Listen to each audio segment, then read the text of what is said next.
Депутаттар мектептеги балдардын тамак ашына бөлүнгөн акча сол чөнтөккө кетип жаткандарын айтышууда. Тамак ашты 1-класстан 4-класска чейин эч кимге бербей коелук.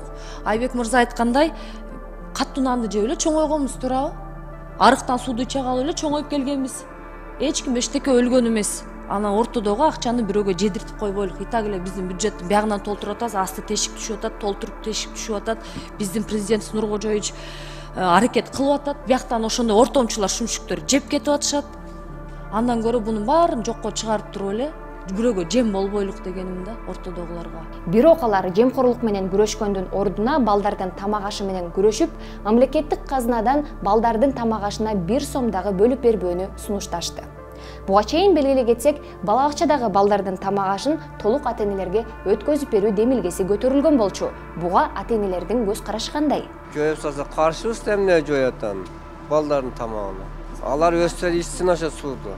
Туура эмес. Потому что көпчүлүк инаталар иштейт да. Балдар ачка кетип калат, дайым болбой калат. Обязательно ал керек. Ошон үчүн ден соолук бузулат да. Аны убагында жеш керек. Анан ден соолугун карабасак балдарыбыздын будущий кандай болот? 1-класстан 4-класска чейинки балдардын тамагын депутаттар жойбой эле койсо болмок. Менин оюмча, бул деле мамлекет үчүн эң чоң акча эмес, балдарга бөлүнгөн акчачы. Бюджеттен акча бөлүп атат, эми ошо нормальный тамак жасап бериш керек да балдаргачы.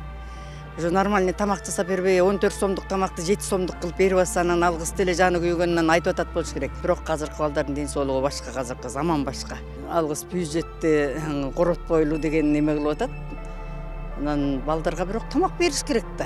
Логистика ойлоп көргүлөчү, 7 сом эмнеге жетсин бир күнгө. Мен ошондо дагы айткам, азыр дагы сунуш кылам.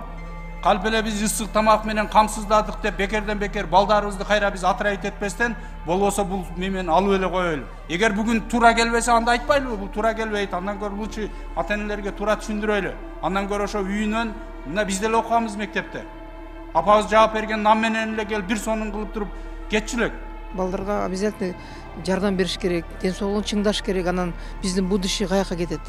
Ошон үчүн обязательно садиктен баштап школдун бир 2-3 класска чейин жакшылап жардам берип, ден соолугун чыңдаш керек. Азыр деген болбойт, илгерки салыштырган болбойт. Азыр деген жашоо башкача болуп атат. Илгери аба таза болчу. Мындайынан чөйсөк дагы, тигиндейинен чөйсөк дагы 30 сом кылган күндө дагы эртең мененки баланын завтрагына жетпейт. Силер айтып аткан сумма менен баланын эртең мененки тамагынын бир ай калышы жок да.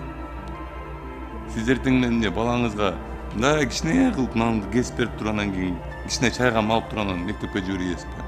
Айтсам же бул тарап түшүнбөйт, же тиги тарап түшүнбөйт. Токтотуп койбойт белеңер муңарды. Жөнүндө токтотуп койбойт белеңер. Болбойт деп айтып койбойсуңар, эмне болтасыңар? Болбойт. 20 эмес, 30 сом кылсаңар дагы болбойт. Тамак ашын жойгонго болбой калат го. Себеби балдар эртең менен таң атпай, мисалы, үйдөн тамак жебей эле чыгышат да, аппетит жок. Туруп эле жөнөшөт, анан мектепке барып окуусу бүтүп келгенче ач болуп калат го. Жойбой койсо жакшы бизге. Ысык тамак бергендер жакшы да. Өз бизге эми киргизилди го. Ысык тамак. Ону баары ата-энелер көтөрүшөт да кайра эле. Себеби эми ушул нерсе үйрөнгөндөн кийин жойгонго көп эле ата-эне каршы болсо керек деп ойлойм.